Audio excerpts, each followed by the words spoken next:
33। गुलामों की बिक्री के हृदय विदारक दृश्य। गुलामों के बेचने की आदत। शायद ये नाम सुनकर ही लगे कि यह बड़ा विकट स्थान होगा और माल गोदामों की तरह न मालूम कितना अंधकार से भरा और मैला कुचैला होगा। पर नहीं, ये बात नहीं है। सभ्यता की उन्नति के साथ साथ लोग सभ्य प्रणाली और चतुराई से बुरे काम करना सीखते हैं। दासों का व्यापार करने वाले इस बात की बड़ी फिक्र रखते थे कि मानव संपदा अर्थात जीवात्मा रूपी माल के दाम बाजार में किसी प्रकार कम न आए। वे लोग बिकने के पहले गुलामों को अच्छा खाने और अच्छा पहनने को देते थे। उन्हें कोई रोग न होने पाए, इस ओर भी उनका पूरा ध्यान रहता था। इसी से गुलामी का धंधा करने वाले आढ़ती अपने स्थानों को बड़ा साफ सुथरा रखते थे। इन आढ़त घरों के सामने सजे सजाए खुले बरामदे होते थे। वहां गुलामों को एक कतार में खड़ा किया जाता था। बाहरी आदमी देखते ही समझ लेता था कि इस घर में नर नारियों का सौदा होता है।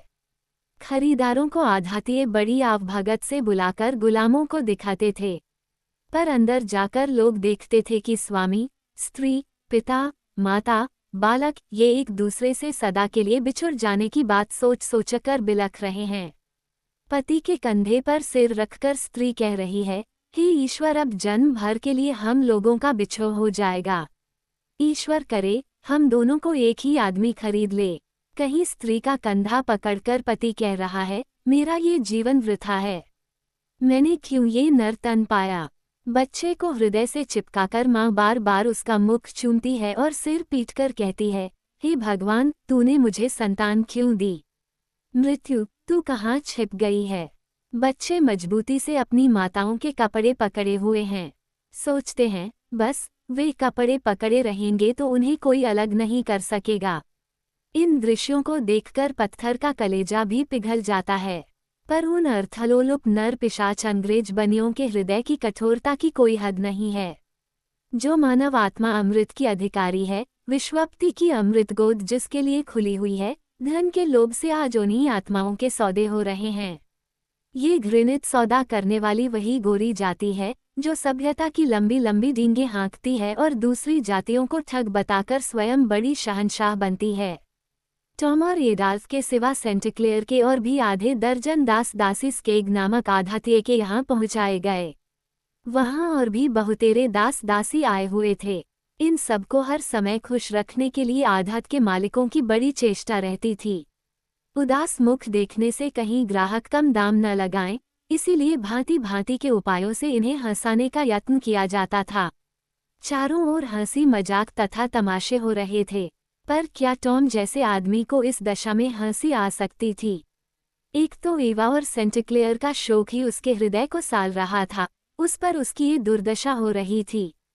कोई भी जिसमें आत्मा है, इस दशा में हंस नहीं सकता था। टॉम दूसरे दास दासियों से कुछ दूर घर के एक कोने में अपने संदूक का सहारा लेकर बैठ गया। वो बहुत ही उदास था, पर आढ़त वाले किसी को उदास बैठने देने वाले न थे। वे इन्हें खुश रखने के लिए बजाने को बाजा देते और नाचने गाने का हुक्म देते थे। इनमें जो दुख के कारण हंसी खुशी मनाने में असमर्थ होते, वे बदमाश गिने जाते थे। इन सब बदमाशों को नाना प्रकार का दंड भोगना पड़ता था। खरीदारों के सामने जो हंसते हुए खड़े न होते, उनकी जान मुसीबत में कर दी जाती थी। स्केग की आढ़त का सहकारी कार्याध्यक्ष सांबो नामक एक हबशी था। ये सदा सबको खुश करने की फिक्र में रहता था और जिनको उदास बैठे पाता, उन पर कोड़े फटकारता था। पूछा जा सकता है कि हबशी होकर वह यह अपने स्वजातियों पर इतना अत्याचार क्यों करता था। बात यह है कि संसार में जो जाति पराधीन और पराजित होती है, उस जाति के लोगों का पतन हो जाता है। वे परम स्वार्थी और नीच हो जाते हैं। स्वयं कोई पद या अधिकार पा जाने से वे भिन्न जातीय मालिक को खुश करने के लिए खुशामद के मारे अपने ही भाइयों को अकारण सताने में अपनी शान और बड़प्पन समझते हैं। इसी से यहाँ सांबो अपने ही भाइयों पर जो अत्याचार करता था, उसके लिए हम उसे अपराधी नहीं समझते। सांबो ने जब देखा कि टॉम अलग एक कोने में उदास बैठा है, तो वह फौरन उसके पास पहुंचकर बोला, तुम क्या कर रहे हो। टॉम ने शांति से कहा, कल मेरी नीलामी होगा। उसको हंसाने के लिए सांबो खिलखिलाकर हंसते हुए बोला, हमारी भी कल नीलामी होगा। सांबो ने समझा कि उसने एक बड़े मजाक की बात कही है और टॉम इस पर जरूर हंस पड़ेगा। इसके बाद सांबो एडाल्फ के कंधे पर हाथ रखकर बोला, इन सब लोगों की कल नीलामी होगी। एडाल्फ ने छिटक कर कहा, मेहरबानी करके मुझसे अलग रहो।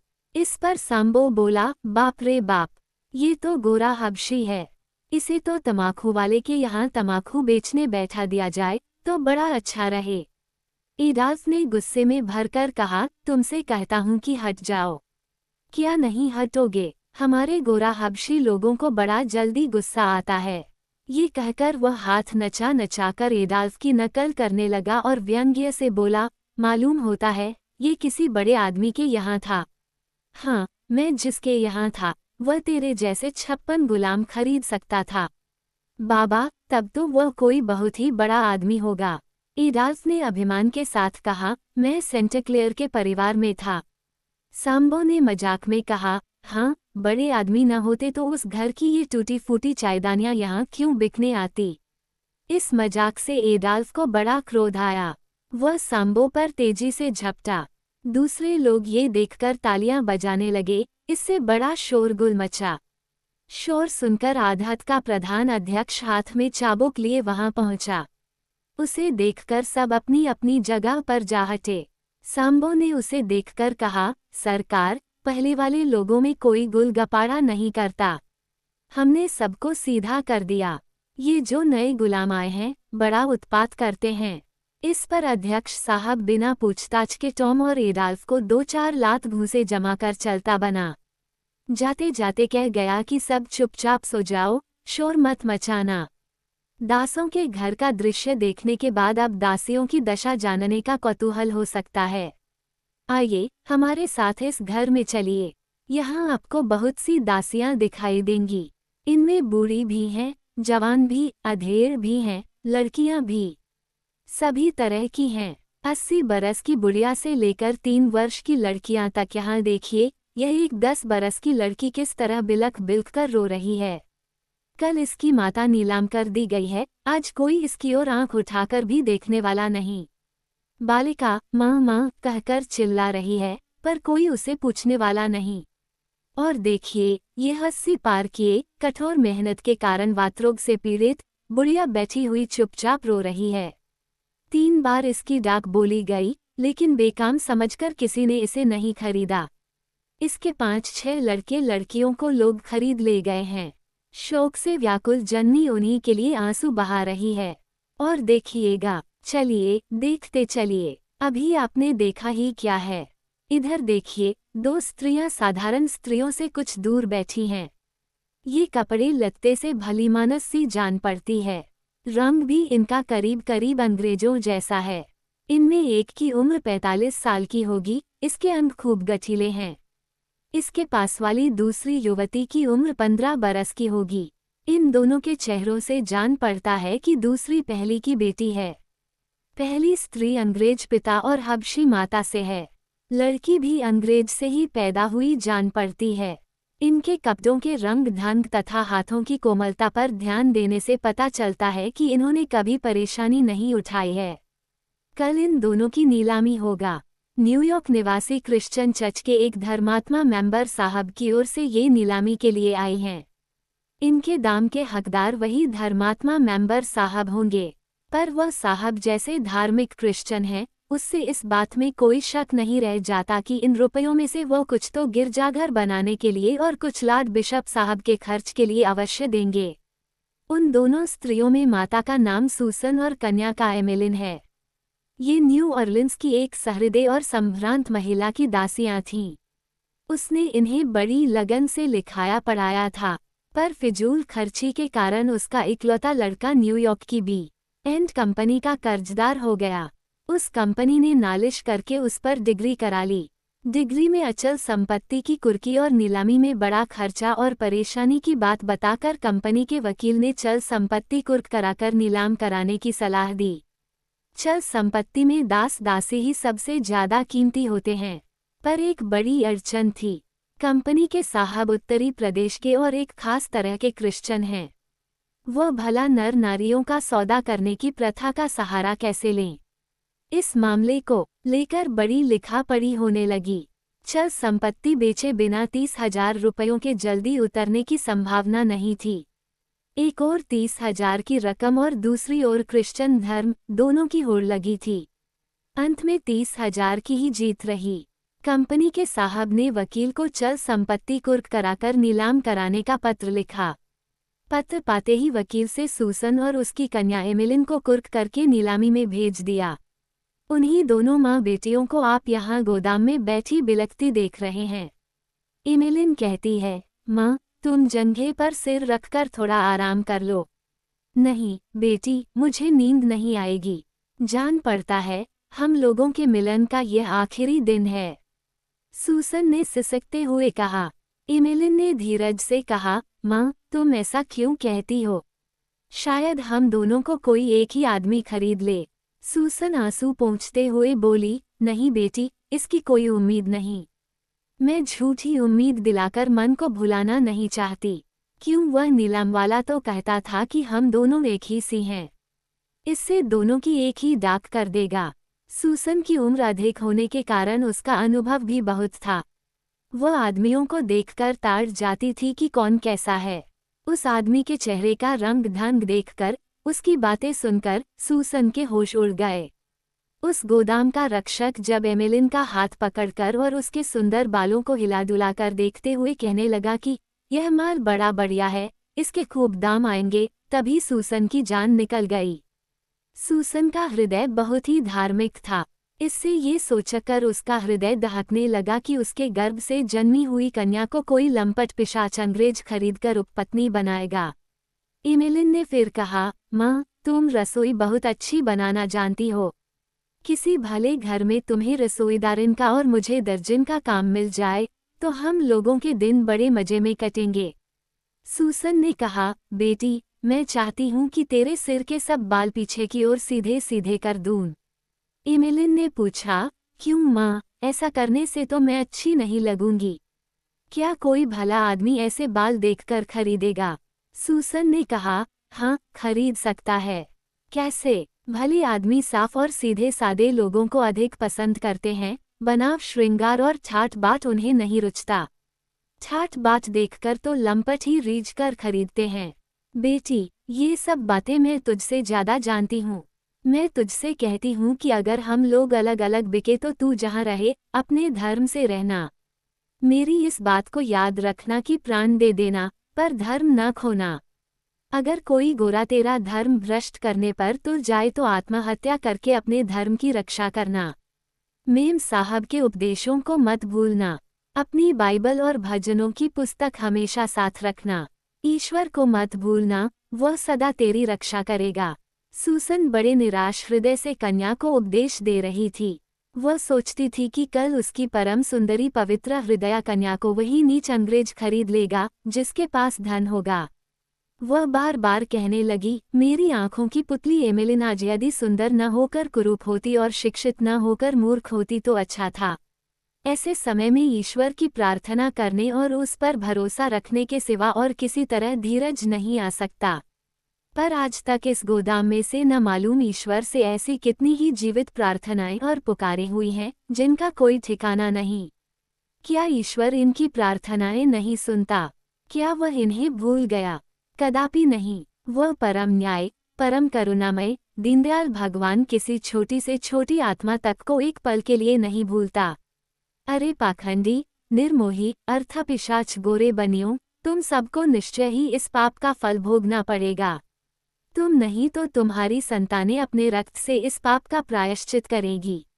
जिस बाइबल को तुम लोग अपना धर्मशास्त्र कहते हो, उसी बाइबल में लिखा है, गले में पत्थर बांधकर समुद्र में डूब जाने से जो हानि होती है, उससे भी अधिक हानि उन लोगों को उठानी पड़ेगी जो एक छोटी से छोटी आत्मा का भी अपमान करते हैं। देखते देखते रात गहरी हो चली। सूसन और उसकी कन्या हृदय के पट खोलकर ईश्वर को पुकारने लगी। नाना प्रकार के भजन गाने लगी।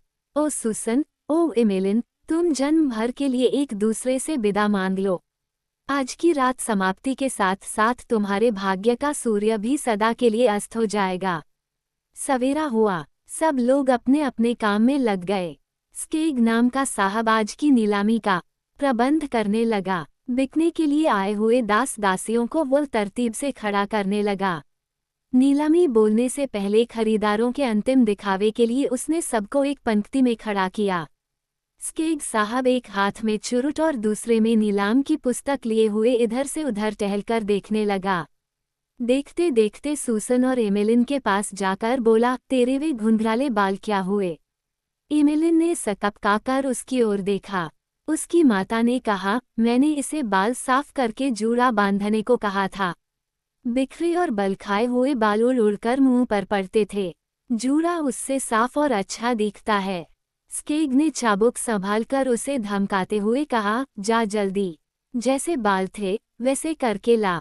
फिर उसकी माता से कहा, तू जाकर ठीक करा दे। घुंघराले बाल रहने से 100 रुपये ज्यादा मिलेंगे। धीरे धीरे नीलाम घर भर गया। खरीदार आपस में तरह तरह की बातें करने लगे। एक खरीदार एडाल्फ का बदन जांच कर देख रहा था। तब तक किसी ने कहा, ओहो अल्फ्रेड, कहो तुम कहाँ चले? अल्फ्रेड ने कहा, भाई मुझे एक अरगली की जरूरत है। मैंने सुना कि सेंट क्लेयर के गुलाम बिक रहे हैं, इससे यहाँ खरीदने आया हूँ। उस आदमी ने कहा, सेंट क्लेयर के गुलाम खरीदोगे? मैं तो कभी ऐसा नहीं कर सकता। सेंट क्लेयर के यहाँ के गुलाम आदर पा पाकर बिगड़कर 2 कौड़ी के हो गए हैं। अल्फ्रेड बोला, इसका मुझे डर नहीं, मेरे हाथ में पड़ते ही इनका बाबूपन हवा हो जाएगा। 2 दिन में समझ जाएंगे कि मैं सेंट क्लेयर नहीं हूँ। यह आदमी शक्ल सूरत का अच्छा है, इसी को लूंगा। उस आदमी ने कहा, ये बड़ा फिजूल खर्च है। अल्फ्रेड ने जवाब दिया, हमारे यहाँ इसकी दाल नहीं गलेगी। 2 बार दंडग्रिल की हवा खिलाई कि इसके होश ठिकाने आ जाएंगे। टॉम बड़ी विनम्र दीनता से हर एक खरीदार का मुंह देखने लगा। वह देखना चाहता था कि इनमें कोई दयालु खरीदार भी है या नहीं। पर जितने आदमियों को उसने देखा उनमें कोई अच्छा नहीं जान पड़ा। किसी के चेहरे पर क्रोध झलक रहा था तो कोई देखने में बड़ा निर्दयी मालूम पड़ता था, कोई कामी दिखाई देता। यूं ही सैकड़ों मुख देखे पर सेंट क्लेयर की सी मधुर और शांत मूर्ति कहीं न दिखाई दी। नीलामी आरंभ होने ही को थी कि एक मजबूत सा नाटा आदमी आया और गुलामों को टोटोकर बदन में हाथ लगा लगा कर देखने लगा। इसके चेहरे से मालूम होता था मानो नरक का द्वारपाल हो। इसे देखते ही टॉम का हृदय भयभीत हुआ और बड़ी घृणा पैदा हुई। इस आदमी ने एक एक करके सब दास दासियों को परखा और अंत में टॉम के पास पहुंचकर तथा उसके मुंह में उंगली डालकर देखने लगा, फिर पैरों की ताकत देखने के लिए उसे कुदवाया। परीक्षा समाप्त होने पर टॉम से बोला, सबसे पहले तू कहाँ के दास व्यापारी के यहाँ था? टॉम ने कहा, केंटाकी में साहब।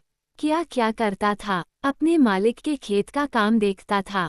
ठीक है। टॉम से हटकर वह एडाल्फ के पास पहुंचा, पर घृणा से उसके मुख की ओर देखकर वहां जा पहुंचा जहां सूसन और एमिलिन खड़ी थीं। उसने अपना वृद्ध सा कठोर हाथ फैलाकर एमिलिन को अपने निकट खींच लिया। एमिलिन भय से कांप उठी।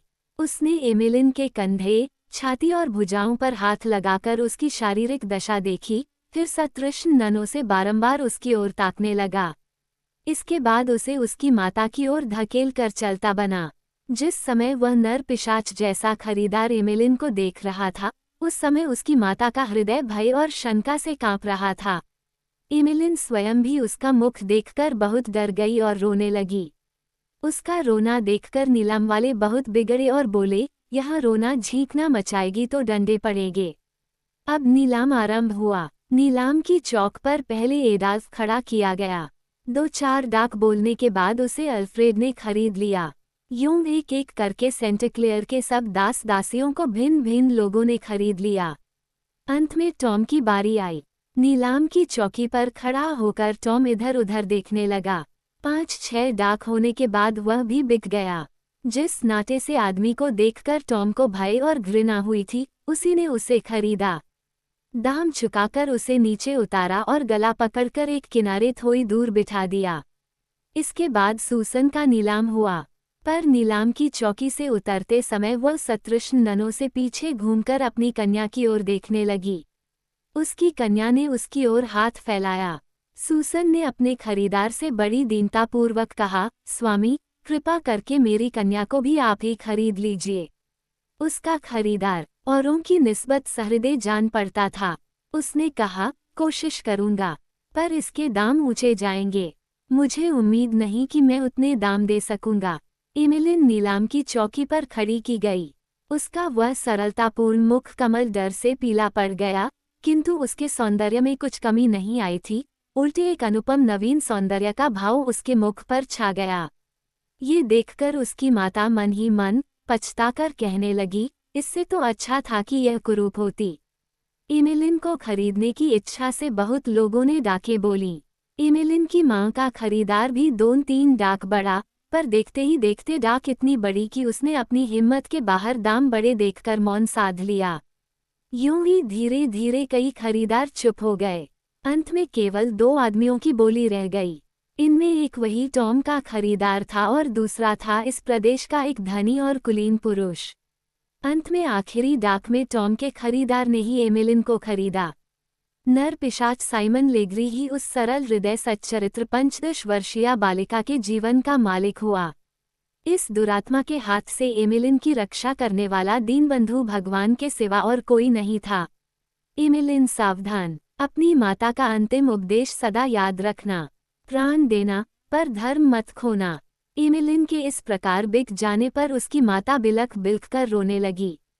उसकी माता का खरीदार कुछ सहृदय था, इससे वह मन ही मन में कुछ दुखित हुआ। पर ऐसे दृश्य 8 पहर 64 घड़ी इन लोगों की आंखों के सामने फिरा करते थे। इससे इनका कलेजा पक जाता था। अतः वह आनंदपूर्वक अपनी खरीदी हुई संपत्ति सूसन को लेकर अपने घर और रवाना हुआ।